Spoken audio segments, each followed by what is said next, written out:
Today is Wednesday, September 29, 2021. Roland Martin Unfiltered, broadcasting live from the University of Texas at Arlington. Well, I'll be speaking here on campus in a couple of hours. On today's show, streaming live on the Black Star Network, fallout continues when it comes to the failure of the Senate to pass the George Floyd Justice Act.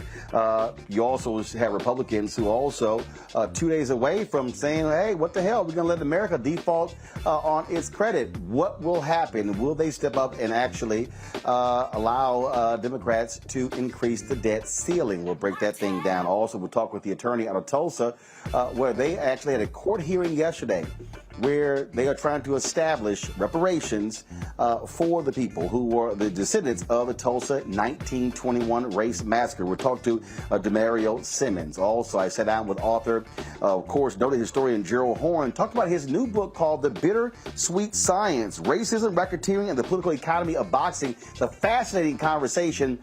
You don't want to miss that. So, folks, we got a great show for you. It's time to bring the funk. I'm Roland Martin Unfiltered with Black Star Network. Let's go. He's got it. Whatever the biz, he's on it. Whatever it is, he's got the scoop, the fact, the find. And when it breaks, he's right on time and it's rolling. Best believe he's knowing. Putting it down from sports to news to politics. With entertainment just for kicks, he's rolling. It's on go, y'all. It's Roland Martin, rolling with Roland now. He's funk, he's fresh, he's real, the best, you know he's Roland Martin now.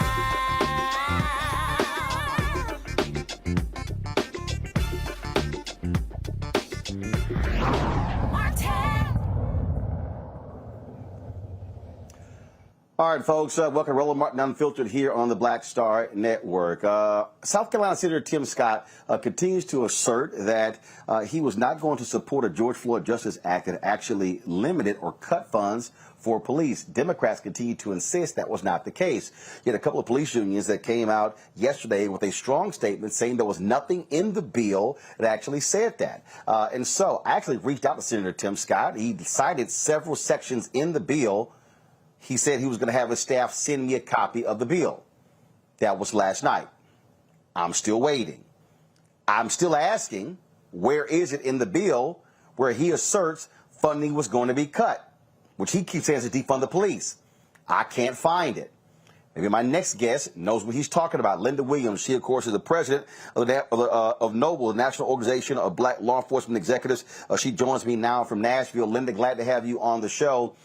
You had a couple of unions come out yesterday and said there was nothing in this legislation that would actually defund the police. Senator Tim Scott continues to insist that that is the case. Have you seen any evidence to support the position that he is taking at the bill that Democrats were proposing was going to make financial cuts to the police?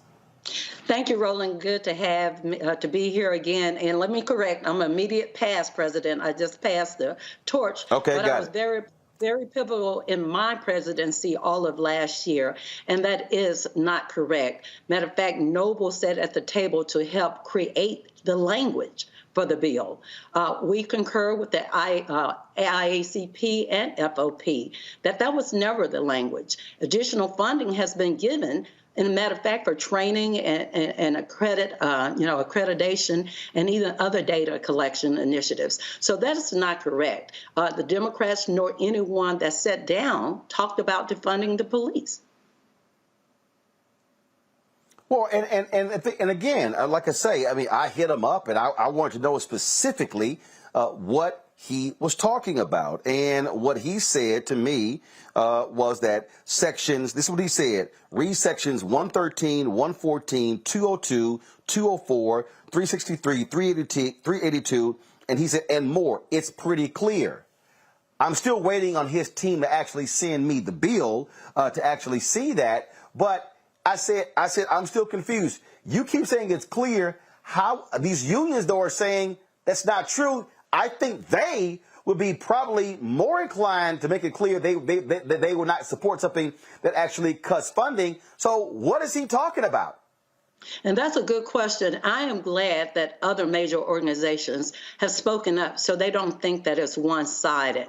I don't know all of those numbers, but I'm very familiar with the bill. Matter of fact, as the national president of the National Organization of Black Law Enforcement Executives, we tried repeatedly to call Tim Scott's office, and he never returned the call.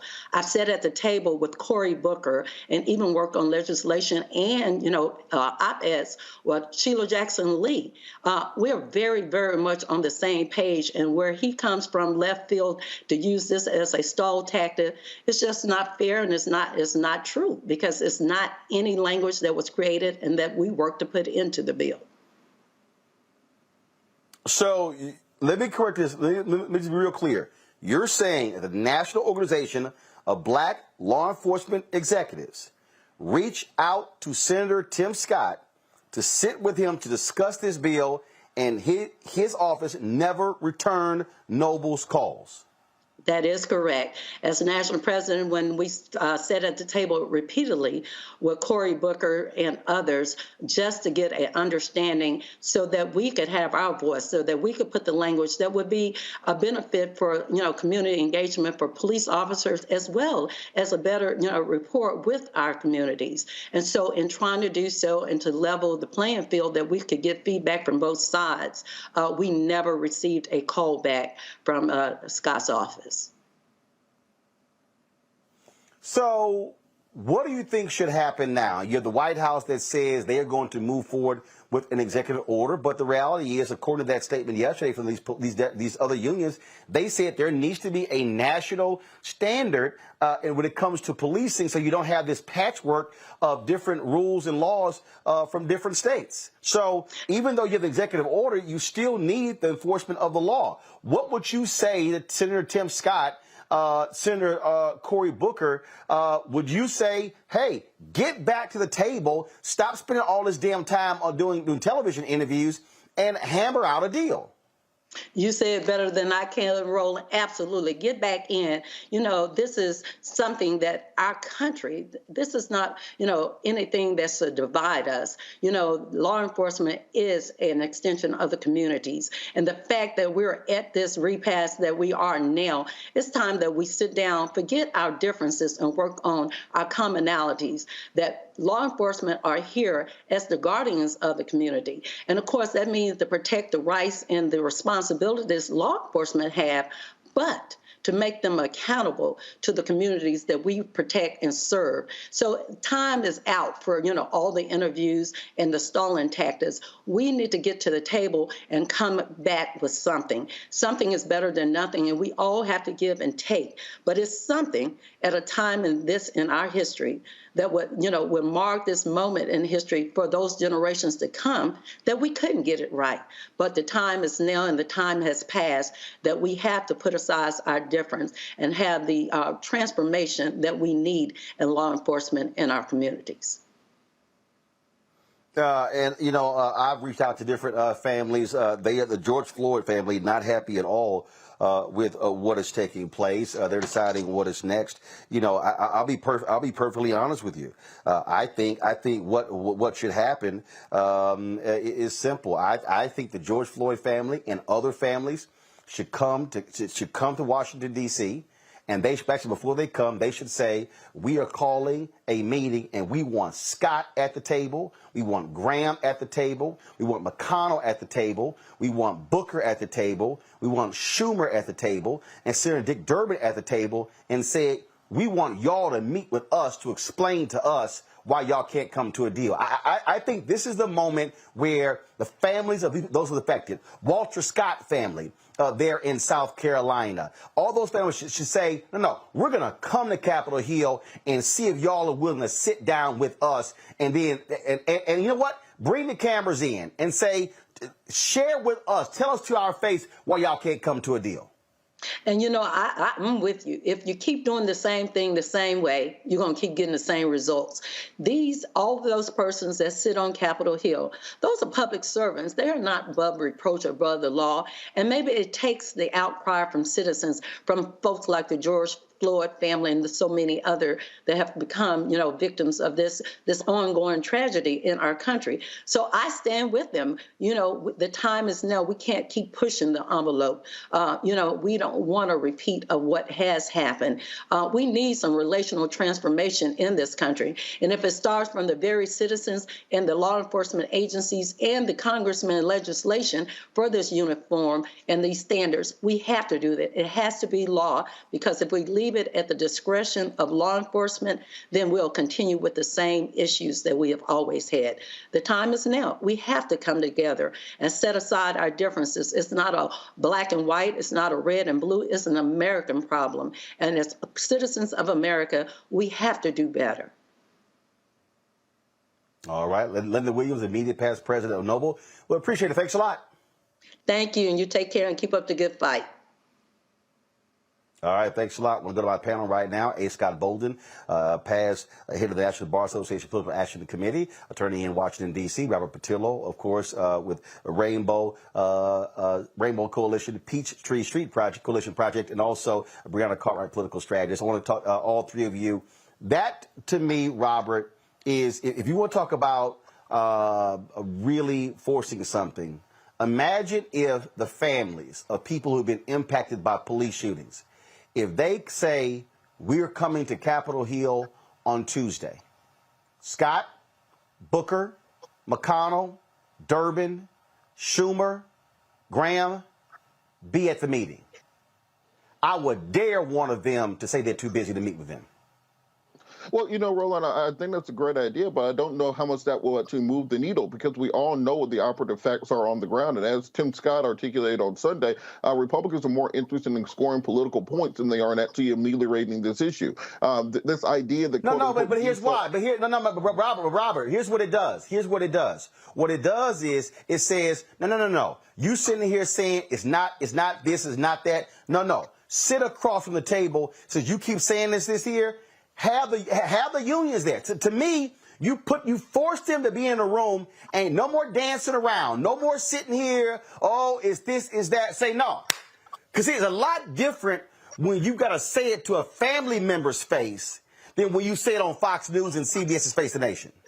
But these people have lied to the families' faces before. We've heard Lindsey Graham say that he supported police reform. We've heard Grassley say that he supported police reform. We've heard McConnell and Tim Scott say they were going to shepherd this through. At the end of the day, they're a far-right Republican GOP base does not want any form of police accountability or police reform. First, they said that it was the qualified immunity was the reason they couldn't get behind a compromise bill. Now they're saying that it's quote-unquote defund the police why they can't get behind the compromise bill. The truth is that the police unions and many of these law enforcement organizations control the GOP, and there's absolutely nothing that they would agree to. So what they have to do is find those names, find those Republicans who said they are behind this, and then fight like hell to make sure that you can get them on board. Right now, there are no Republicans who are held to account. That's why they trot Tim Scott out there to pretend to be the face of it as their black friend to argue about this. But at the end of the day, they don't have the numbers on the Republican side of the aisle because it does not poll well among Republican voters.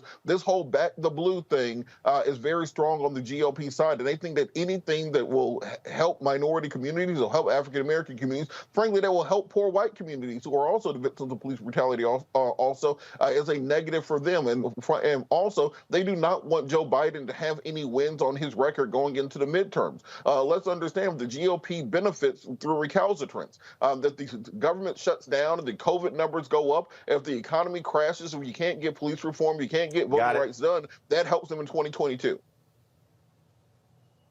Brianna, bottom line is this here. I think something dramatic on the part of the families is necessary so you don't have the constant back and forth political sniping here that you keep hearing on television.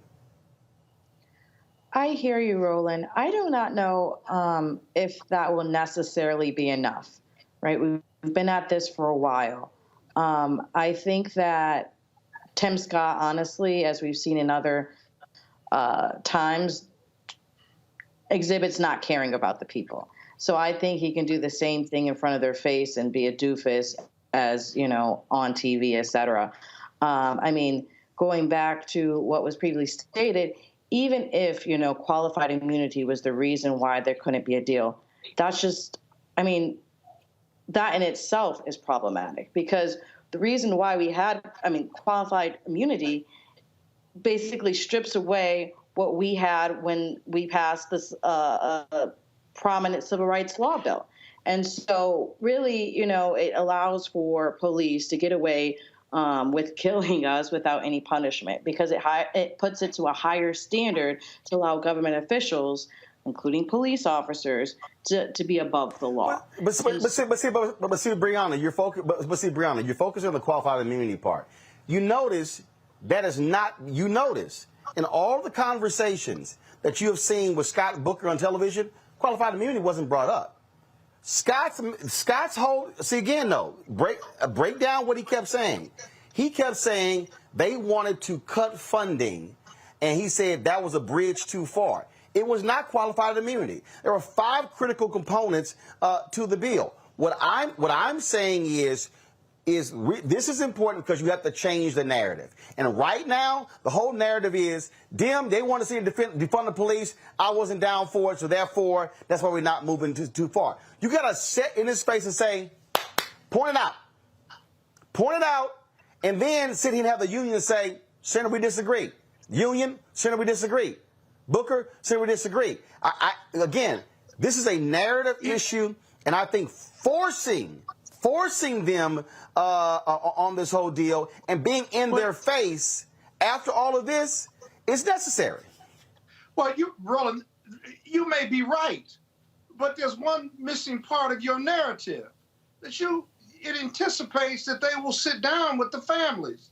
The GOP has no interest in sitting down with the families. Scott, I'm gonna tell you right. Do you know, Scott? Let me tell you how awful it would look. I'm telling you, this is how awful again, and this is why you do it. You do it, okay? The visual. What I'm talking about, you have the visual. Imagine. No. Scott, follow me here. This is what I'm talking about. I'm talking about narrative. I'm talking about putting it on Front Street. If you have a visual of 10, 20, 30, 40, 50 family members walking up those steps on Capitol Hill, going into a meeting room, cameras are there, Democrats on one side of the table, and you waiting to see Republicans show up. Now you have changed the narrative, and now you have forced them to have to defend. Why would you not sit down with the families? That's what I'm talking about. But your narrative slightly changed. You said Democrats and Republicans and the families. What you just said was the empty chairs. That is a great strategy, because now that's how you change the narrative. My point was, you're not going to get the Republicans to come for that photo op for all the reasons my colleague just said. There are no points in it. And I told you, and I told Monique Presley 3 months ago, when Monique sat here and said, I looked the senator from South Carolina, Lindsey Graham, in the eye. He's committed to police reform.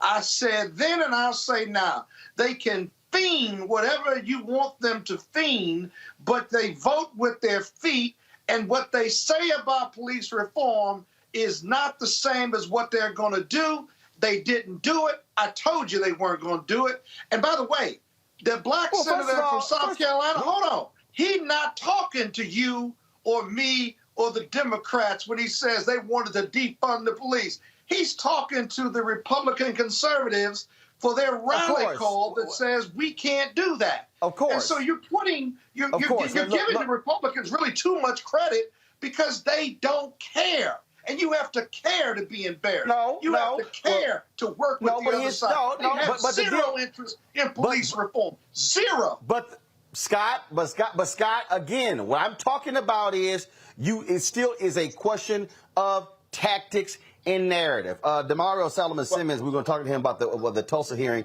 Hold on. Attorney Demario Solomon Simmons, we will discuss with him about the Tulsa hearing in a little bit. He wants in on this conversation. What I'm arguing, Demario, and you've been doing this in Tulsa, there has to be something dramatic not from a Democrat, not from a Republican. To me, there's nothing more powerful than to have the families of people who have been impacted by police abuse and police violence challenge both sides to say, sit down and let's restart the conversation, and we want to hear directly what is the problem, why can't this thing move forward? Roland, you know you're my guy, but I'm just going to simply say to you, we've done that. We've sat down with the Republicans. I agree with my friend Scott Bolden. They don't care. They don't care. They have no shame, and they're not going to vote for it. And the reality is the real problem is... And that's why you're doing it again, to shame them.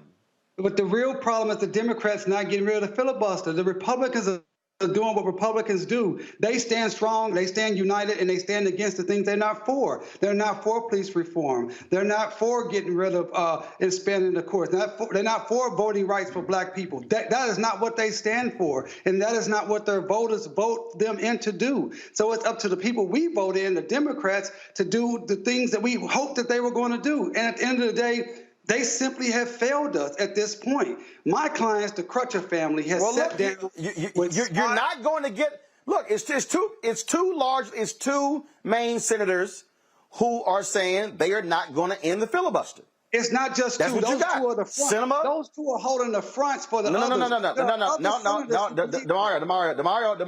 Demario. I said there are two main senators.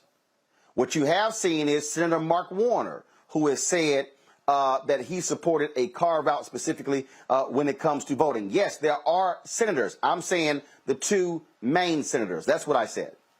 Well, I agree, and we got to continue to fight. That's all we can do. We got to continue to push the envelope. I'm just saying that these particular Republican senators and elected officials, they have no incentive, as Scott said and other panelists said, they have no incentive to do the right thing because their voters don't want that. Their voters they don't mind us being killed in the street. They don't mind us being mired in the court system like we are right now in several of my cases because of qualified immunity, which makes it so difficult to be able to not only hold the police accountable, but it causes our cases to be on hold for years as the court waits on making a determination. They don't care about that. So I'm not saying we don't continue to try, we don't continue to do everything we possibly can, but these guys have sat down, my clients have sat down with Lindsey Graham. They sat down with Senator Scott. We sat down with other members of the GOP and had these passionate conversations, the tears, why this is important, and heard them say, we believe in this, we want to help you, and then they come out and they never do anything that really substantially help us.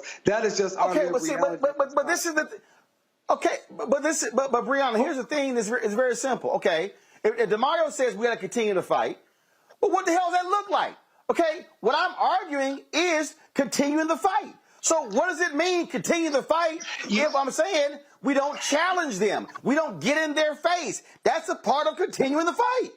Well, I think the premise I agree. I'm sorry, go ahead. No, one second, hold up, Breonna. Hold up, Breonna. I agree with with the picture of having empty seats. It's a tool that's worked many times in labor negotiations, and it sends volumes that they couldn't even show up for the people that they're supposed to represent. But going back to what you said, the filibuster, right? That in itself is created on race lines. You know, it was created when they wanted to pass a bill against the heinous act of hanging Black Americans. And it took 100 years to break the filibuster, and it's still not on law. So the filibuster came into place to ban these civil rights legislations. And so going back to what this is and going back into, you know, what I was stating, I know that you said that they didn't talk about it, but qualified immunity, that once again was after the end of the Civil War when Congress passed a key Civil Rights Act. All these things that are blocking us from not dying in the streets is based on creating things to prevent it from going forward through race. And so they have Tim Scott there as a token, as a Black man saying, oh, this is going to be bipartisan. And see, we have Black people as Republicans, which is a whole nother story. But, you know, it doesn't go past that. And they don't really care because they don't lose their base by not showing up. And Bolden said it okay, right. So here's the deal, Rob. Okay, Rob. So here you go, Roland. Okay, Robert. So here's the deal. Watch okay, this. no, hold on. No, Scott. Hold on. So, Robert, if we say keep fighting, what does keep fighting look like? Well, look, Roland, I'll give you For what you, the GOP, what does keep fighting look like? I'm going to give you exactly what the GOP talking points are going to be to the empty chairs. They're going to come out and they're going to have Tim Scott there. No, that wasn't my question. Robert. Roland, you got to let me respond. Okay, answer the question. Let him talk, Roland. Let him talk. What the Republicans are going to say is, Scott, I'm host of the show. I got this. Look, all they're going to say is we are not going to be taking part in any political stunts. We've been trying to work with Democrats for the last 2 years. Suggested the Justice flat. All they are attempting to do is move the ball down the field, and they want to cover up for Democratic mayors and their failures to address police reform on the local level. This is why Democrats need to be petitioning Joe Biden and the Senate leadership on the filibuster. That empty chair moment worked with trying to get Mark Warner, trying to get Joe Manchin and Kristen Sinema to come up off of opposition to the filibuster. That is where the battle lines are going to be. There are not 10 Republicans who will vote in favor of any form of police reform. Not 10 on the Senate. Robert, you did not answer my question. Not going to get ashamed of. Robert, I'm going to ask you again. Answer this question. If we say let's keep fighting, what does that look like then? The fight is over the filibuster. The fight is over getting rid of the procedural rules and passing it on a 50-50 party line vote and having the vice president be able to break that tie. Right now, we do not have 50 Democrats you're on board. still not answering the question. No, you're still not. Stop. No, you're still not answering the question. I agree with getting rid of the filibuster. I'm asking you again. What do we do? What does that look like? What do the people do? What is it? I'm talking about the action, not getting rid of the filibuster. What should people be doing to make that a reality? That's what I'm asking you. Well, one, it has to be petitioning the president, making sure our congressional leadership are meeting with the president on a regular basis to impress upon him the need to get rid of the filibuster. Also, we have to be lobbying Joe Manchin, Kristen Sinema, Mark Warner, and any others who are against that policy proposal on a regular basis. We cannot simply keep talking to the senators who already agree with us because they are already impotent on this. But we are going to need presidential leadership when it comes to abolishing the filibuster, not these lukewarm statements, because this will never get passed if we are waiting for 10 Republicans to come across the party lines. Joe Biden's administration. Question. That is what I'm saying. We have to address these senators who are against repealing the filibuster. Even if you want to do a cutout just for voting rights and criminal justice reform, that can be done and maintain the filibuster for other issues like national security, going to war, those sorts of things. But if you do not get rid of the filibuster on criminal justice reform, you will never get anything through. And you need the president and the vice president and Senate leadership all singing from the same sheet of music. Right now, there is no leadership on the issue. And the reason you got to turn. Okay, I'm gonna ask you. No, Scott. One second. First of all, hold on. I'm going to say who speaks next. I need everybody to chill. DeMario, answer the question. If we say we are going to keep fighting, what does that look like? What should the people be doing? What should the people be doing to try to make this thing happen? Okay, doing what? I want to know specifically because people are watching and listening, and they're saying, all right, I need some marching orders. Marching orders is not Biden should do this, Schumer should do this, the Dems should do this. What should we be doing to force them to do it? That's what I'm asking. DeMario. Right, and I can answer that question because we're doing this right now. Number one, in a specific case of the crutches, we're going to the Department of Justice trying to seek relief that they can provide us. We are talking to our Democratic senators. We are talking to the White House. And I agree with the brother that just was speaking. We need to put the pressure on the President of the United States of America to come out with a forceful statement that this filibuster must go away. He was elected by black people because he said he was going to be for racial equity and that he was going to do the things that we needed to do so we could vote and live without police violence and have an opportunity to be successful and safe in this country. He has not done it. He came to Tulsa to talk about the massacre. He talked about equity, but he hasn't done anything. He hasn't passed anything. He hasn't signed an executive order. He hasn't come out and said, I am against the filibuster. I want this bill passed and the filibuster needs to go away, period. He has not done that, and that's where the fight is. These Republicans are not going to change themselves. They are doing what they've been their job. I respect Republicans for that because they do exactly what they say they're going to do. We don't like you Negroes. We don't want you to vote. We don't care if you killed in the streets. We're not going to help you. And they don't do it. And we continue to beg them while the Democrats who say they're for us, say they're going to do things for us. They said if we flip the seats in Georgia, then we can get all these things done for racial justice and for our people for voting. That was the deal. That was the promise. And that has not happened. Period. This is what I'm hearing, Scott, which I said a couple of months ago. When are you going to see on this very issue, when people were getting arrested at the United States Senate? What did I say?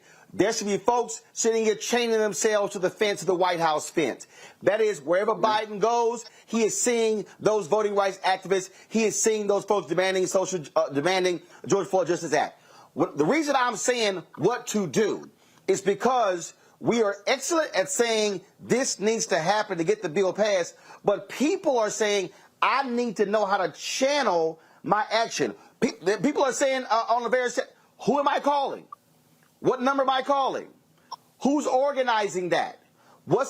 Who's driving that? That's what I'm talking about. It's one thing to say we got to end the filibuster. We have to then empower the people and direct them on where to go, who to call, what to do, at what time. Otherwise, they're like, I'm ready to fight.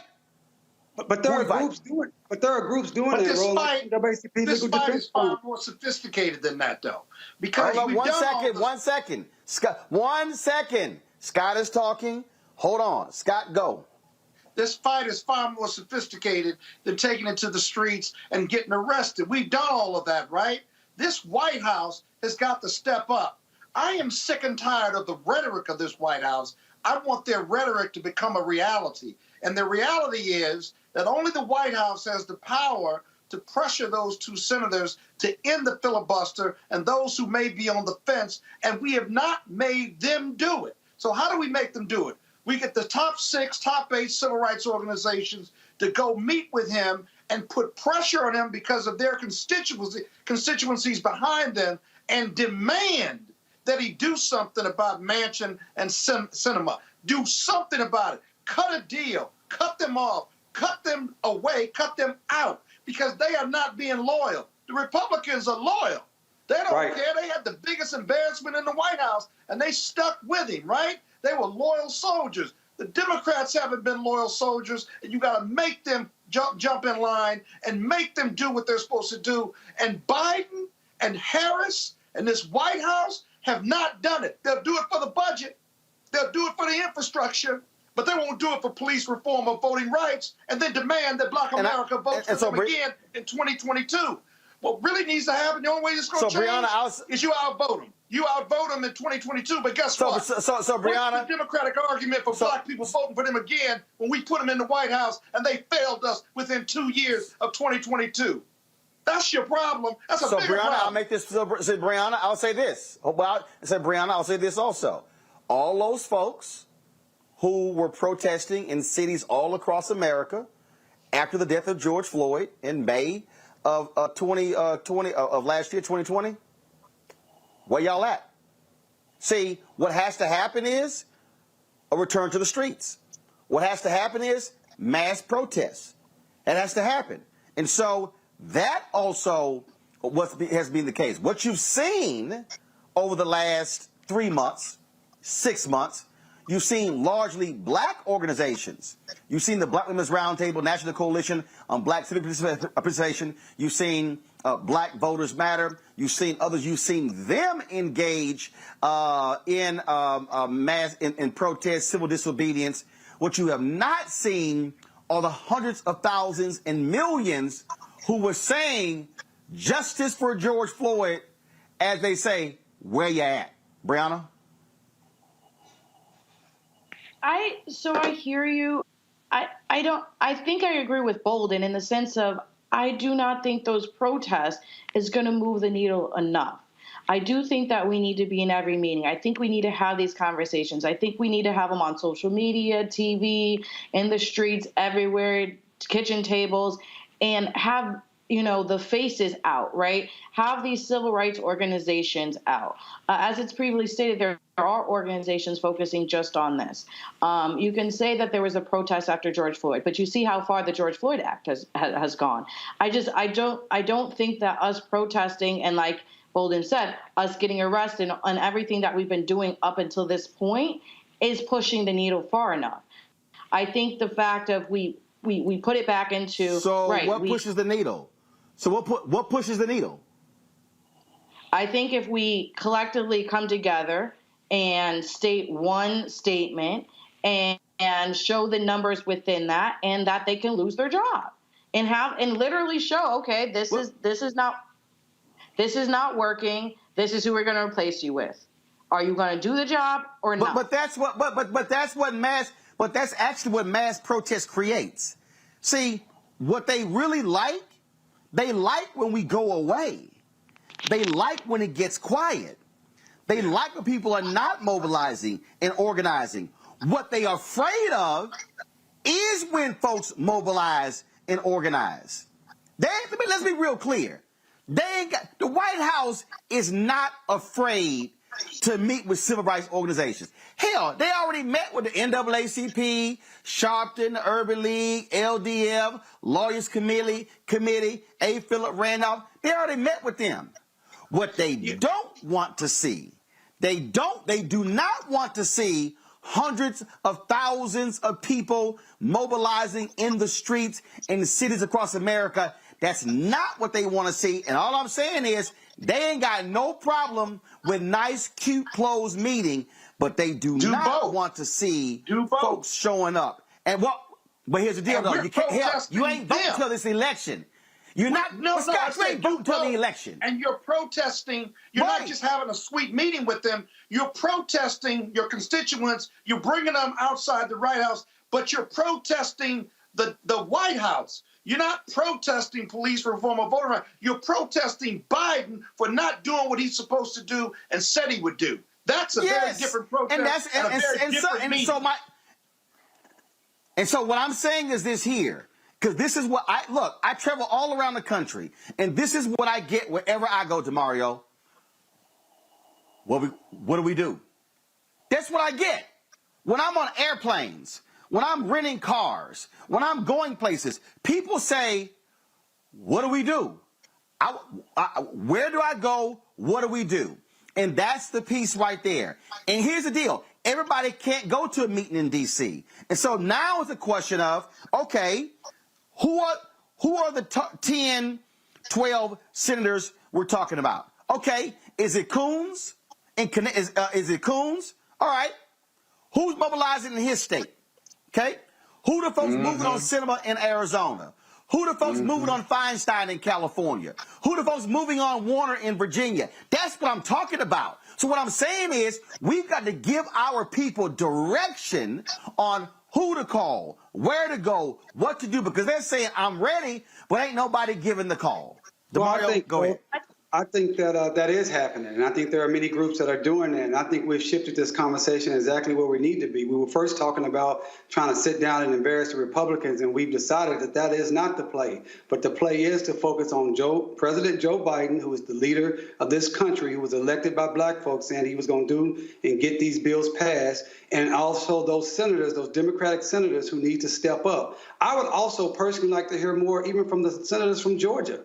Senator Warnock and Senator Ossoff. I want to see more from them getting out there, getting and saying that Joe Manchin, you can't do this. Look, last week, as you know, Roland, or 2 weeks ago, I was in D.C. We were trying to meet with the DOJ.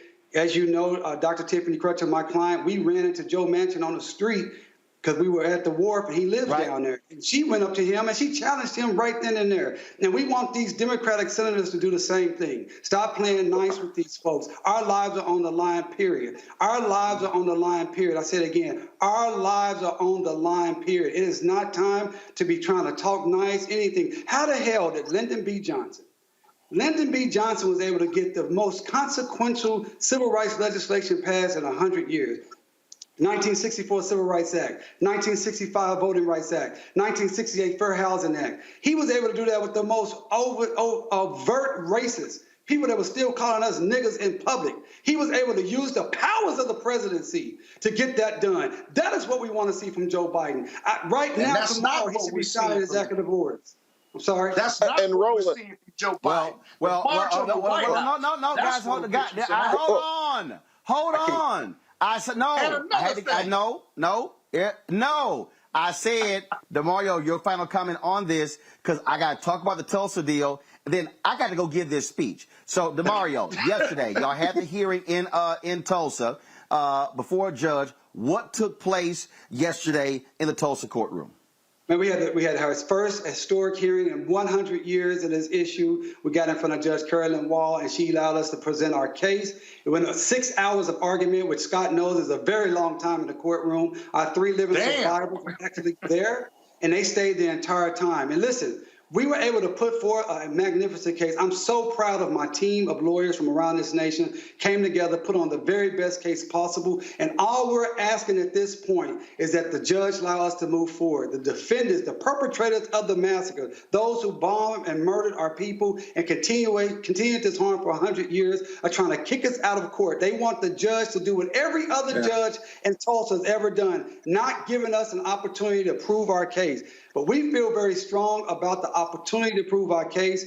I am looking for anybody who wants to stand with us to go to justiceforgreenwood.org. That's justiceforgreenwood.org. Support these 3 survivors. Support this community. Because Justice for Greenwood is not just about Tulsa. It's about Black America. Because when Black Wall Street was burnt down, it impacted all of us. And if we can't get a win for the Justice for Greenwood massacre, it's not because Greenwood and the Tulsa massacre is unique, because they killed us all over the nation. But what makes it unique is the scope of it. You're talking about a town with at least 12,000 Black people, the most prosperous place in the history of this country. You're talking about a city that had more Black professionals per capita than any place in the history of this country. And when that was burnt down, never to be rebuilt, it destroyed the economic engine of all of Black America. But if we cannot win Tulsa, where we have documentation, video, pictures, we have insurance contracts, and we have living survivors, how can we possibly think about reparations in a larger scope when we don't have living survivors? So this is why Tulsa is so important, and why I'm so excited for this opportunity for our judge to allow us to move forward and give our 3 living survivors. Can you imagine being 107 years old, 106 years old, 100 years old, and be in court and hear the people that burned down your community tell you that you don't have an injury, tell you that you don't have anything uniquely special about your injury? That's what happened yesterday. That's why we need the country behind us. That's why we need Black America to support Justice for Greenwood Foundation. And that's why we must have this win in Tulsa. And we're looking forward to our judge to giving us this opportunity to move forward so we can prove our case. We can do it if we're given the opportunity. So you presented the case. What is next? Would the judge get any indication how long it would take to rule on this? She did not give us a definite time period. What she told the local media was that she was going to do it timely and as soon as possible. And it was, hey, as like I said, it was 6 hours of argument. We have 6 defendants, 7 motions to dismiss. Very, a lot to go through, but I think we made it very clear for her. But you have to understand, she needs to look at this because this has never happened in 100 years. It has never happened in the history of this country where you've had a scenario where you've been able to see racial terror, racial destruction at a mass level have an opportunity to go to court. But in Oklahoma, we're one of 5 states that have a very unique public nuisance law. It's found at 50 OS 1. And it simply says if there is an unlawful act or an omission of a duty that causes an ongoing harm, then you have a claim. We can prove that. We have shown that in our allegations, and we just need the opportunity. So we expect that our judge will provide us an opportunity to move forward. We hope to hear from her in the next few weeks. We don't know for sure. As Scott knows as a lawyer, we don't make that determination. The judge does, but we're looking forward to hearing from her soon. All right, DeMario Simmons, we certainly appreciate it, man. Thank you so very much. Roland, thank you for everything you do. For that, and we'll be following that as well. Thank you, brother. We appreciate everything you do. I appreciate that. Thank you very much. So this is a truncated edition of Roland Martin Unfiltered with our panel. And so I want to thank folks for the spirited discussion. I'm here on the campus of University of Texas at Arlington, literally about to run out of this door to go give a speech. And so let me thank Brianna, Robert, and Scott for being on today's show. Thank you so very much. Folks, we had an opportunity to talk with author Gerald Horne about his new book that deals with boxing, racism, the money of boxing, the politics, some amazing insight that Gerald Horne uncovered in his latest book. Here is our conversation. Gerald, always glad to have you here on Roland Martin Unfiltered. Let's get right into it. There are a lot of people, of course, who are boxing fans, and we know about Jack Johnson, we know about Joe Louis, we know about Floyd Patterson, Muhammad Ali, Mike Tyson, Larry Holmes. We can go on and on and on. But people really don't understand the seedy, corrupt history of boxing in this country and in this world.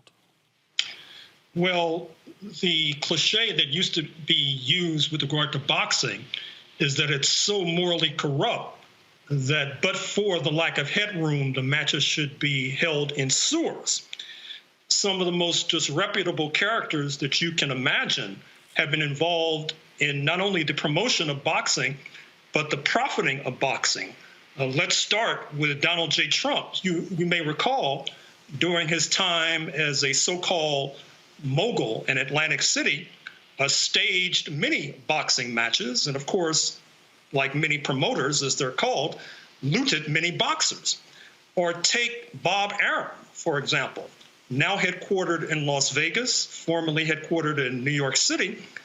He promoted many Muhammad Ali fights. He promoted many fights. In fact, even though he's in his late 80s, he's still trying to get it on. And he, too, helped to plunder and pillage more boxers than one.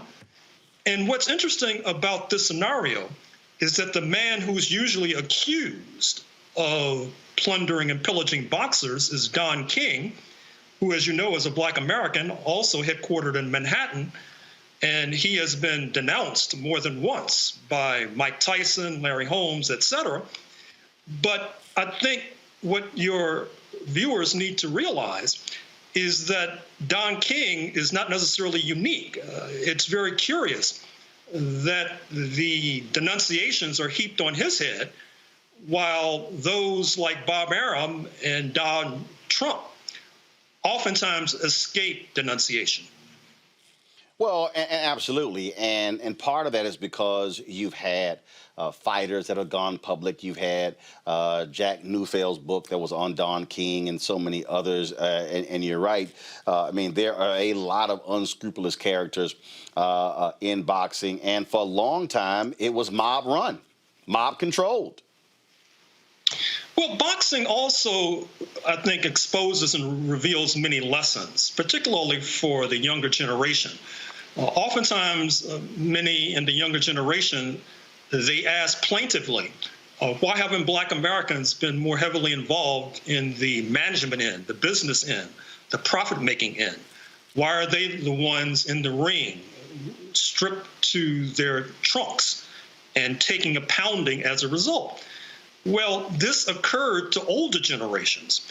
And indeed, a story that I tell in this book is about the effort by the 1950s of the retired champion Joe Louis and his comrade, a Black American lawyer from the University of Chicago by the name of Truman Gibson, to try to take over boxing when television as an appliance was entering many living rooms. But what happens, number one, is that in order to get involved in the promotion of matches in Chicago and New York City, Madison Square Garden in particular, they had to cross paths with organized crime. And then number two, what happens is predictable, that the prosecuting authorities, who do not necessarily bear influence from Black Americans, then went after Truman Gibson. He barely escaped prison. And I think one of the lessons that folks should take away is that it is all well and good to have capital and invest in a business, But you really need to have some sort of influence with the district attorney or the U.S. federal attorney, because I guarantee and assure you that your competitors and peers will, and by means mostly foul, they will then be able to unleash the prosecutorial authorities on you, and you will be lucky to escape prison. You talked about African Americans being involved on the business side, and I'm going to come back to that, to modern day, and how Al Heyman has completely flipped the script, and frankly has just really pissed off all of these longtime white promoters who have been making major grip, who become multimillionaires because of fighters. I'm going to deal with that in a second. But let's take it further back. You talk about when you mentioned Joe Louis, the first thing that came to mind is how the folks who represented him essentially were bartering and negotiating his percentage of his purses for life to land fights. And all too often, you had managers who controlled so many aspects of these fighters that a lot of these black fighters were left penniless and broke.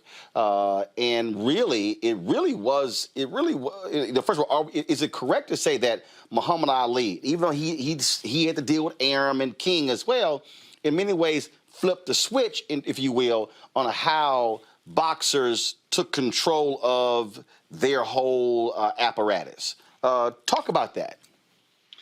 Well, Muhammad Ali, the erstwhile Louisville Lip, who, as you know, is catapulted into prominence as a result of the 1960 Olympics in Rome, where he emerges triumphant, and then in a startling series of bouts with mob-backed Sonny Liston, he is proclaimed heavyweight champion.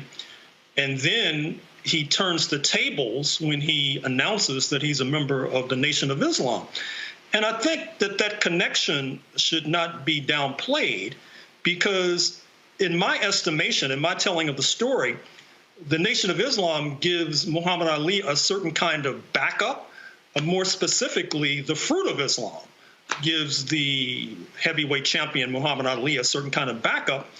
And therefore, he has a cadre, he has a core of men behind him who are willing to back him to the hilt, which obviously became necessary when he told Uncle Sam that he was not going to be drafted and conscripted to go fight in Vietnam. And there was a systematic and concerted effort to deprive him of his ability to fight in the ring and earn gigantic purses. And then he did another 180-degree reversal by becoming a kind of performer. On college campuses, for example, he acted in a number of movies, for example. He had a off-Broadway stage production, for example. And so Muhammad Ali, to a certain degree, was able to escape the snare that had gripped so many fighters. And you mentioned Joe Louis, who had to pledge a certain percentage of his earnings to a Euro-American champion in order to get a bout with him, which was not necessarily unusual. Or take Henry Armstrong, with roots in Mississippi and St. Louis, who pound for pound, as used to be said about Sugar Ray Robinson, may have been the greatest fighter of all in terms of the number of championships he held simultaneously. His contract was traded from mobster to mobster, which obviously did not leave him with a high standard of living. And speaking of which, I start off the book talking about Bo Jack, B-E-A-U Jack, who was a star fighter of the 1940s. And it's striking how he learned how to fight, because during the era of slavery, and in fact, after the era of slavery to a certain degree, for the entertainment of slave masters and then their descendants, they would have these battle royals where 8 or 9 black men would be blindfolded and placed into the boxing ring and told to go at one another and whoever emerges triumphant receives a prize of some sort. Well, Bo Jack of Augusta, Georgia, proved to be a startling success with the so-called battle royal, and that's how he became an expert fighter. But the punishment and the pummeling that he absorbed obviously reduced his ability to earn another kind of living, not to mention reducing his life chances. And so after he was forced out of the ring, and after earning a considerable sum, he wound up in Florida, shining shoes.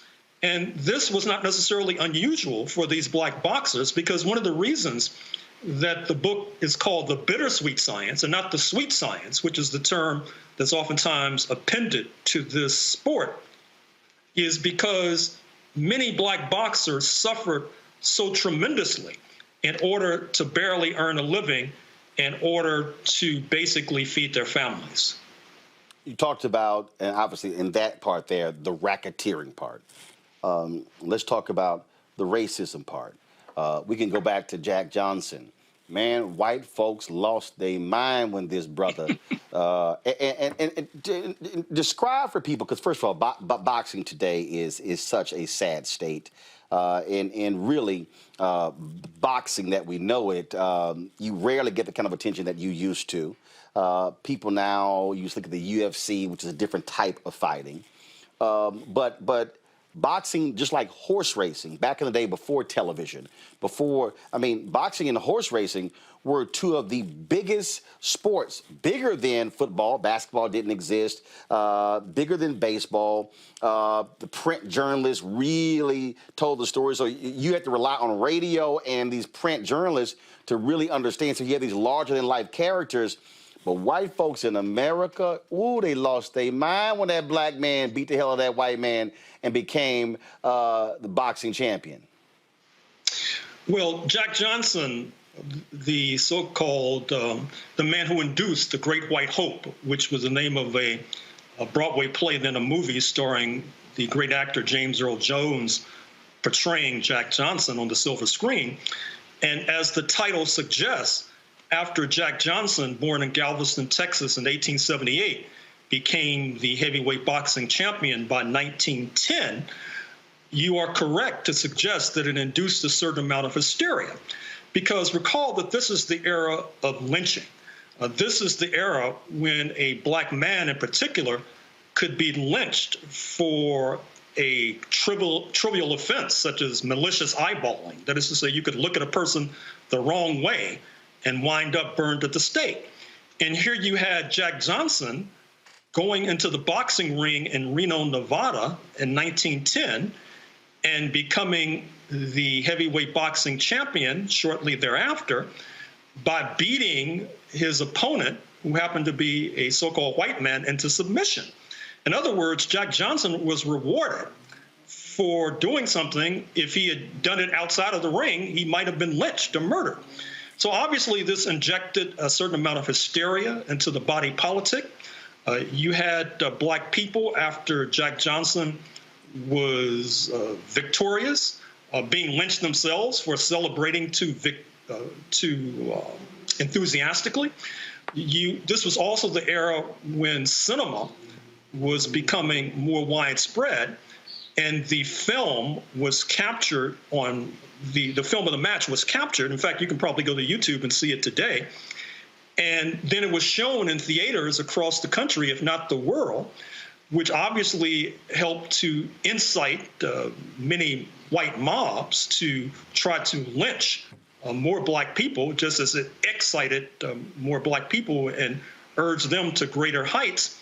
And so it did not take long for Jack Johnson to once again face the wrath of a prosecuting attorney, and he was prosecuted successfully for violating a law that said it was illegal to take a Euro-American woman across state lines for reasons of so-called white slavery. Now, actually, this woman was a paramour of his, which brings up another story, because one of the reasons why Jack Johnson incurred so much wrath in a white supremacist society was his tendency to consort and mate with Euro-American women. And by the way, man, he didn't give a damn. Joe Louis. He didn't give a damn. He was like, oh, Joe Louis, y'all don't like a black man with a white woman? All right, I'm going to go get me several. Well, yes, that drove him out of the country, in fact. Rather than face the music in prison, he decided to go in exile. And he was a precursor of Muhammad Ali. Perhaps, if you can accept this, he may have been more militant and radical than Muhammad Ali, because he went into exile in Mexico and then tried to set up a base in Mexico from which attacks could be launched on Texas and the other white supremacist states of the United States of America. Obviously, this too infuriated the authorities. And finally, when you had regime change in Mexico, he was forced to come back to the United States and serve in prison. Wait a minute, hold up. So Jack Johnson was trying to lead a rebellion against the United States? Oh, absolutely. Yeah. Even Muhammad Ali wasn't trying to do that. Right. Right. So he was quite an extraordinary figure. And even The Great White Hope, that movie, which I admire, I don't think it really does justice to his entire career. And I sort of understand why, because particularly that chapter I've just outlined, where he tried to lead a rebellion from Mexico, that's not the sort of thing you expect to see on the silver screen. Well, keep in mind, Jack Johnson also was a native Texan. And that's so, right. You know, so that sort of plays, you know, we black Texans are a bit rebellious. So I understand. Yeah, more rebellious than I think even black Texans realize. Mm-hmm. I mean, can I add a vignette about some new revelations about Juneteenth? Yeah, go ahead. So, you know, I'm working on this book that would have been published now but for the pandemic. So we all know about Juneteenth, June 19, 1865. Supposedly General Granger shows up and tells the Negroes that they're free. But what's downplayed is that he was accompanied by 75,000 so-called colored troops. And why did he need so much backup? He needed so much backup because the settlers in Texas, which was the Confederate state least damaged by the Civil War, and was the Confederate state in which slave owners from Louisiana and Arkansas were bringing their enslaved during the Civil War, because you saw the black population increase exponentially. They had this idea of resuming slavery in Texas. And not only that, but recall that Mexico, the southern neighbor of Texas, was then under French rule. They were supporting the Confederacy. And so many of the black people were going to be deported into Mexico to continue slavery. Jefferson Davis, the head of the Confederacy, he was captured after the fall of Richmond trying to escape to Texas so he could lead this rebellion. So these 75,000 black troops then became a hammer against the French troops in Mexico, against the Confederates in Texas, and helped to save the United States from resuming the U.S. Civil War under a different guise. Wow. And that, I actually had not heard that. Where'd you discover that? I've been spending a lot of time doing research in the past few months during the pandemic, reading microfilm on lockdown, U.S. State Department reports from Mexico, for example. Also, you know, excuse me if I'm going on too much about this. Go ahead. But I keep telling you, Gerald, this is a black-owned show. We good. Go ahead. We can talk about black stuff. We good. Okay. So the French in Mexico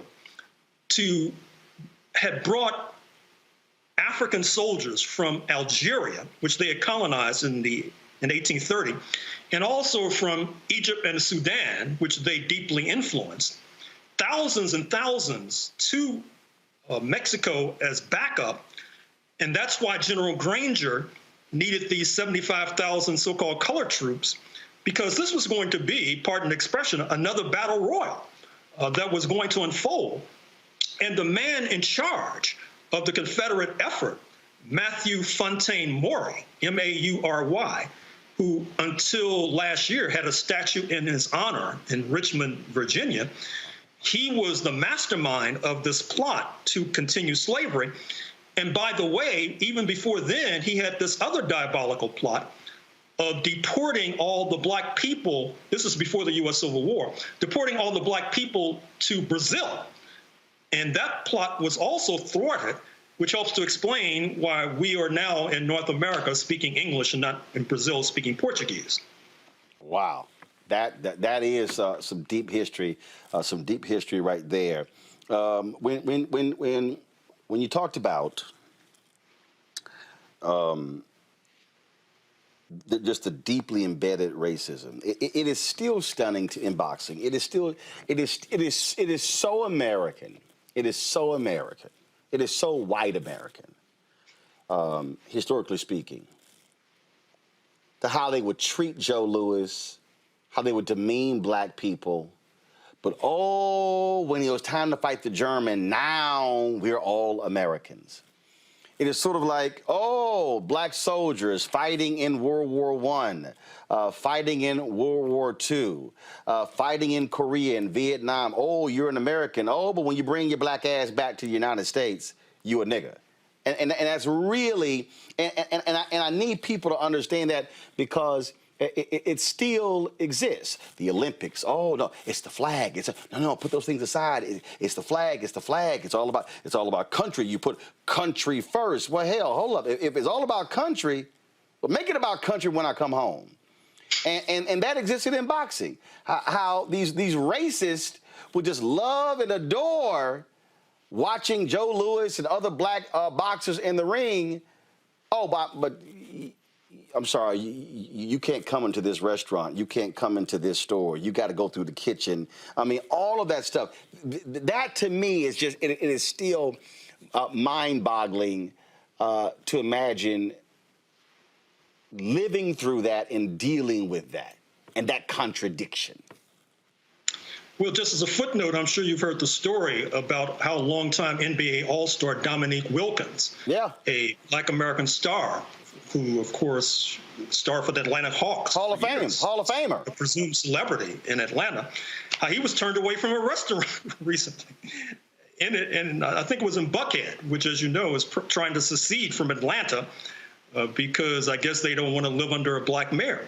But with regard to Joe Louis, you are correct. Recall that he had these significant fights in the 1930s with the German fighter Max Schmeling. And he lost one of those fights, won two. But what's remarkable is that Joe Louis then went on to raise money on his own dime through promoting U.S. war bonds. When the United States was in a war with Germany, he did yeoman duty and yeoman service for the United States government at its time of need. And yet, after World War II ended, circa 1945, and particularly after he retired, circa 1949, 1950, the U.S. authorities, the taxman, the Internal Revenue Service, came after him with a vengeance. They figuratively held him up by the ankles and shook him until all the coins fell out of his pockets. And then when he tried to promote boxing with Truman Gibson, as I talked about a moment ago, then they went after Truman Gibson, and he barely escaped prison. And ironically enough, after all of the money that Joe Louis earned as a result of these attacks from the U.S. government that he served so loyally, he wound up as a greeter at a Las Vegas casino. That is to say, akin to a person who greets you when you walk into a Walmart. He did not end up very well, and it's a very sad and tragic story indeed. When we think back to the early days of boxing, and going through the 60s, were there any African Americans who are unheralded, who we don't know about, who were doing amazing things that don't get the credit, don't get the attention? And again, because when we think about, again, boxing, it's, again, I can go on the line. They can talk about, again, Sugar Ray Robinson and Joe Louis, Jersey Joe Walcott. They can talk Muhammad Ali, Sonny Liston, and there are a few others. But were there, unknown characters who really were cultural warriors who we really should know more about?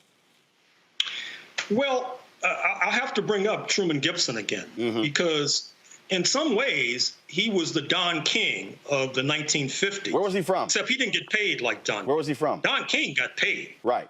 I mean, some of the deals that Don King was involved in, they still boggle the imagination. I mean, multi-million-dollar deals on a regular basis. Truman Gibson had the smarts and intelligence and managerial competence of Don King, but during the 1950s, he was not able to get paid like Don King. And in terms of boxers, I'd once again bring to your attention some in the sub-heavyweight categories, because the heavyweights tend to get all the publicity. Yep. Of course, Floyd Mayweather exempted. I'm speaking of the predecessors of Floyd Mayweather.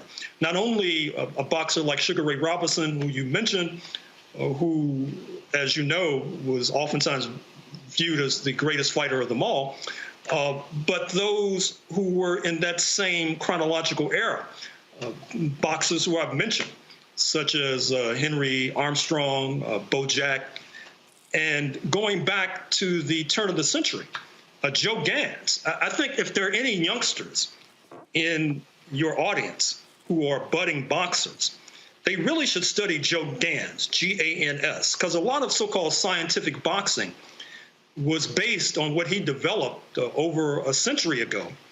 And basically, you probably can find books and perhaps even movies that demonstrates his scientific way of boxing. And as a matter of fact, Jack Johnson, in some ways, patterned his boxing style after Joe Gans, G-A-N-S. You mentioned you mentioned Don King, and I dare say, when you talk about it again, I am not vouching for Don King. His family, they reached out to me to record a video for his 90th birthday party to include in it. So it's coming up soon. So I got to find out things I have even recorded and send it.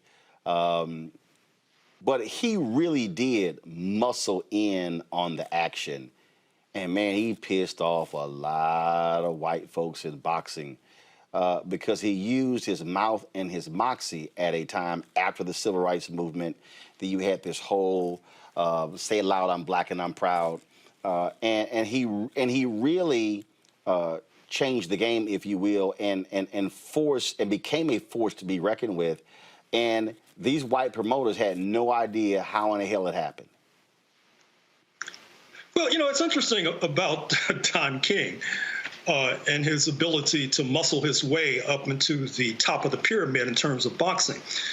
A moment ago, you mentioned Jack Newfield, the late journalist out of New York, former columnist for the Village Voice, now defunct, who wrote a scathing and scalding book attacking Don King.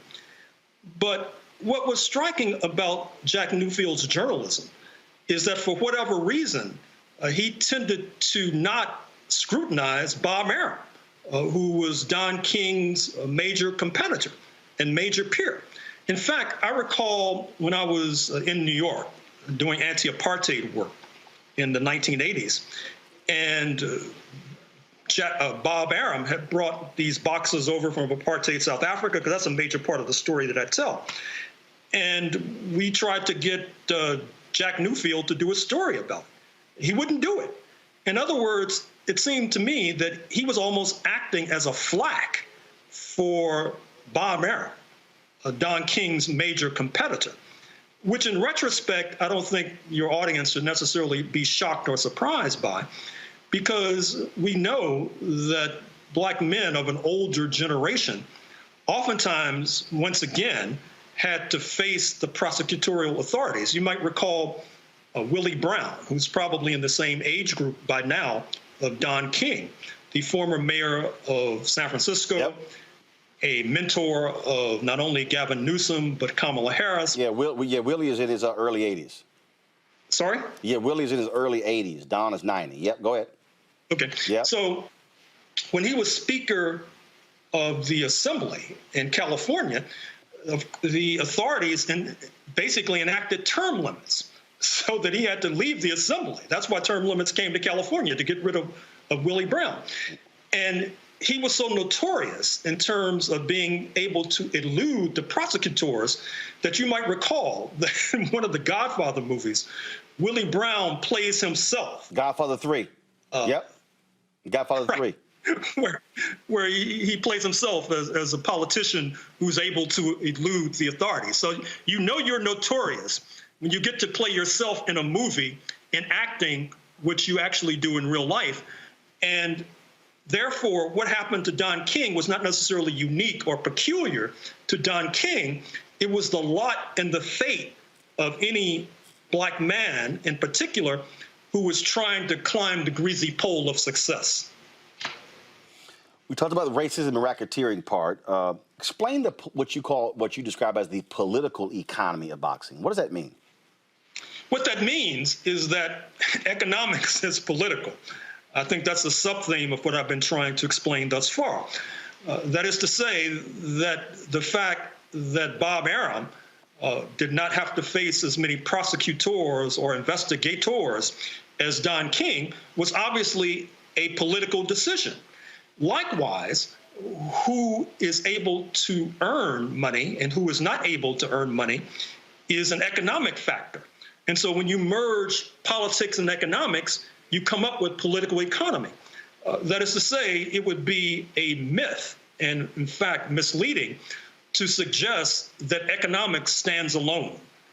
Economics inevitably is integrated with politics. You saw that just a few days ago when ProPublica revealed that many of these billionaires, Warren Buffett, Jeff Bezos, Elon Musk, they're able to evade taxes while people like me are paying taxes up the yin-yang.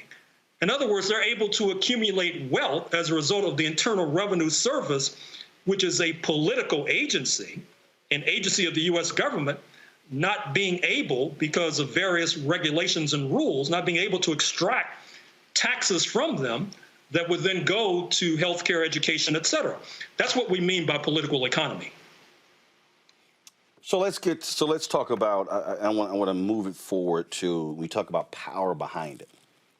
What Al Heyman has done. First of all, this brother gives very few interviews. I mean, like literally, he does not do interviews. He was a concert promoter. Folks who might remember the Budweiser Superfest tours, that he was the force behind that. And so then what he did was he purposely did not call himself a boxing promoter. He changed the language as well. And the reason Floyd Mayweather has the riches that he has and how he's been able to earn the money, because it was Al Heyman, in his brilliance, who went to Floyd Mayweather and said, you know, you're the one who's making the money. You're the one who's promoting your own fights. You don't need Bob Arum to promote your fights, and he comes off making 30, 40, 50, 60, $100 million. If I'm correct, it was a $750,000 buyout of Floyd Mayweather's contract with Bob Arum. And it was Al Heyman's suggestion to buy himself out of that contract that completely changed Floyd Mayweather's world. I dare say, with all of these names, and even with Don King, and I think if you mention all of these people, I believe that 50 years from now, 100 years from now, if the question is raised, who was the most influential individual in the history of boxing, I would say it was Al Heyman, because he completely flipped the script and changed the game. And he wasn't about attention. I mean, I'm telling you, if you Google him right now, you might come across one or two interviews. He does not go public. He is a stealth figure. You are correct. And in fact, the only way I know about Al Heyman is that I read the Los Angeles Times on a regular basis. And a few years ago, there was an article about him. You are correct to suggest it's very difficult to find information and documentation about Al Heyman. And I think that's a very wise decision.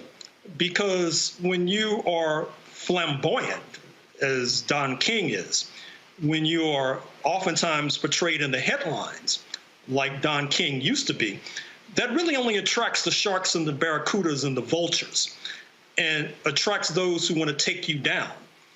And because Al Heyman is not necessarily a household name, I think that that helps to facilitate his escaping negative attention, at least thus far.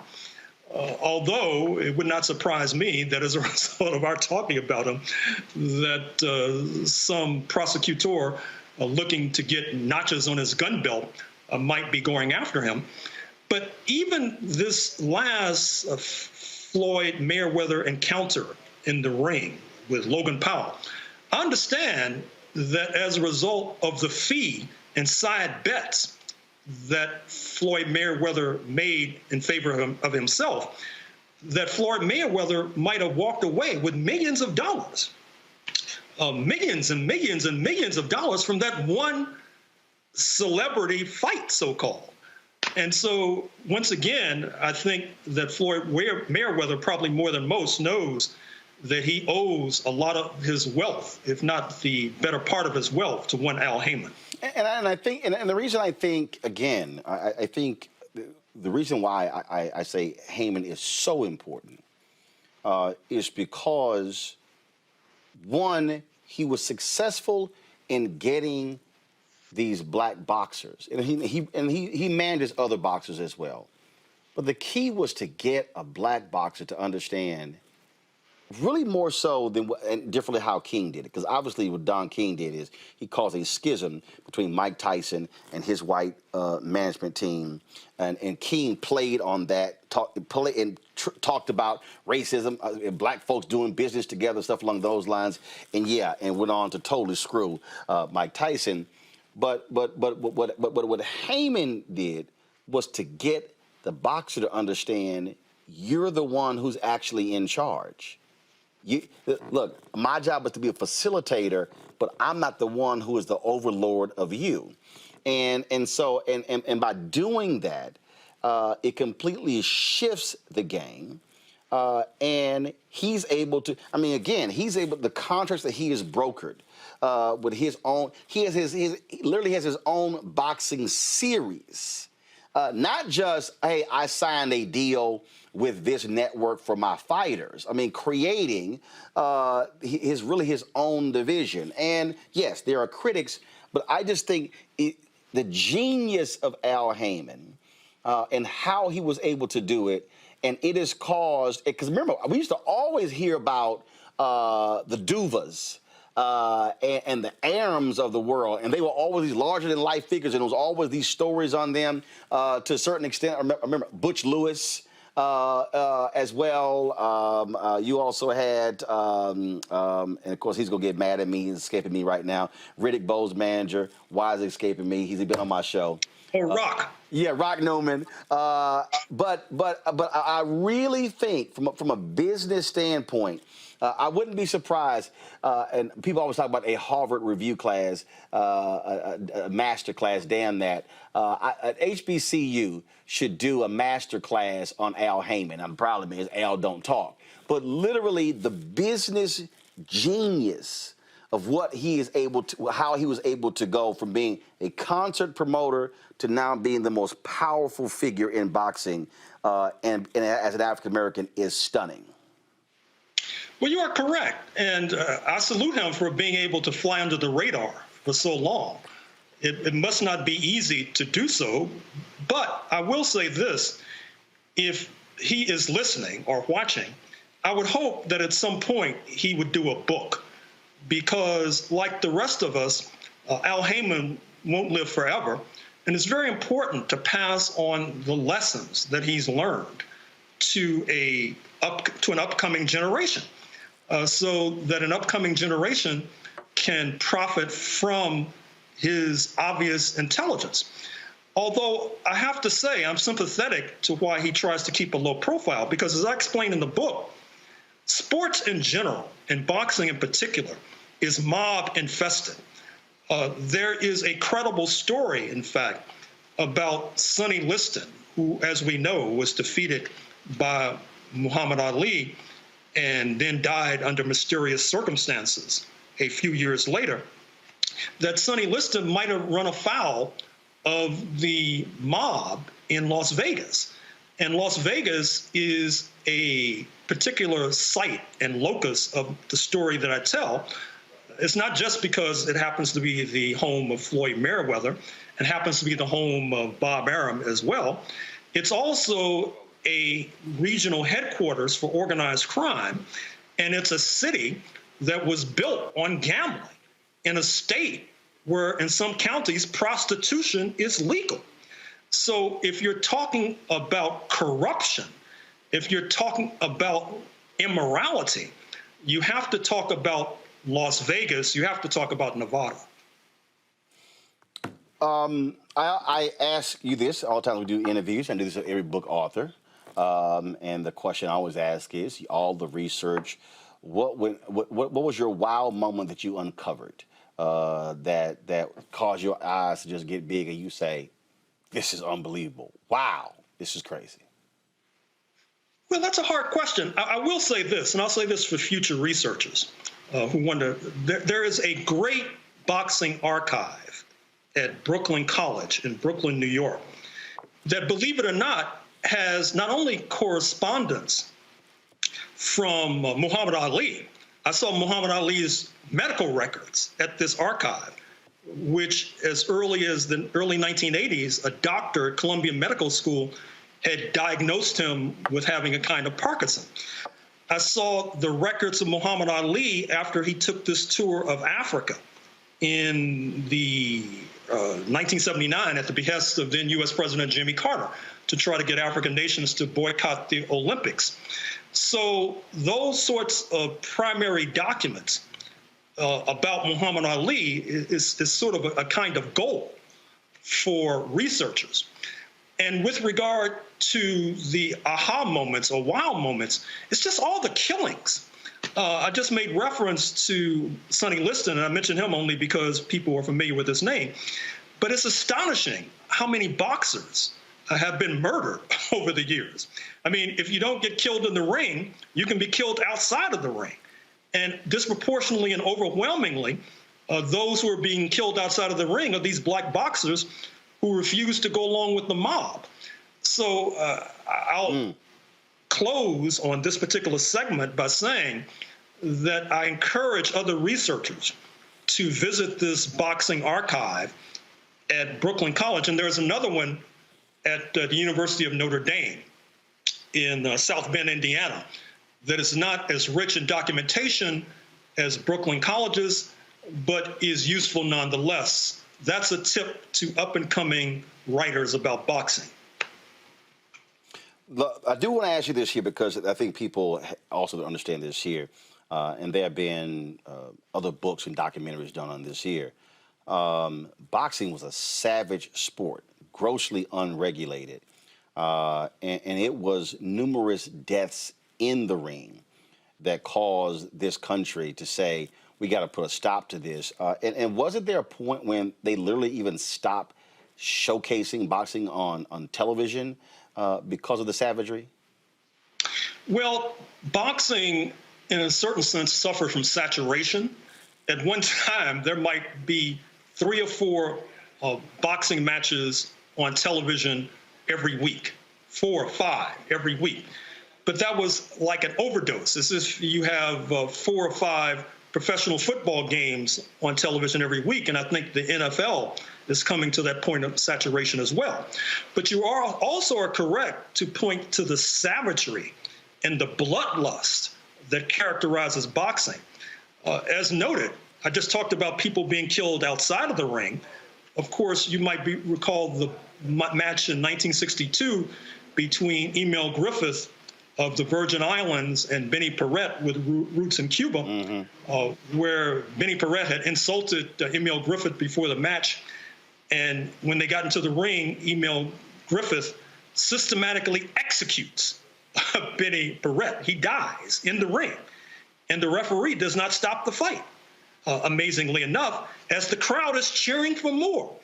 It's almost like the Roman gladiators of old, when those men who were so unfortunate as to have to fight lions and then would be eaten as the crowd would cheer.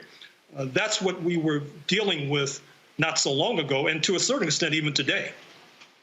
Well, you're absolutely right, and that's how sort of people looked at it.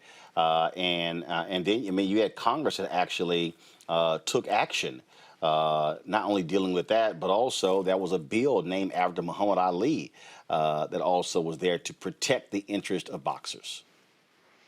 Yes, there have been efforts at reform. The late Senator John McCain of Arizona took this up as a personal project to try to force through federal boxing reform. Larry Holmes, by the way, has also been quite vocal on the question of reform of boxing, but the interests are much too powerful.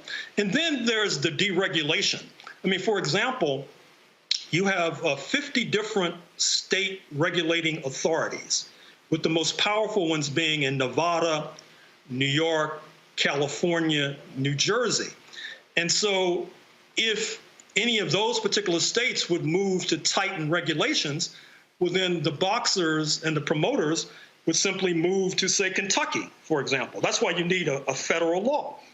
And of course, boxing, to a certain extent, has been outflanked by these other kinds of pugilism, UFC, for example, which John McCain described as human cockfighting, Thai boxing, for example. In some ways, the lust of the audience for blood is now being slaked and stoked, not by the kind of boxing that we grew up with, but by UFC and various kinds of martial arts. Folks, the book is called The Bittersweet Science, Racism, Racketeering, and the Political Economy of Boxing. Is by Gerald Horne. Gerald, first of all, what number book is this?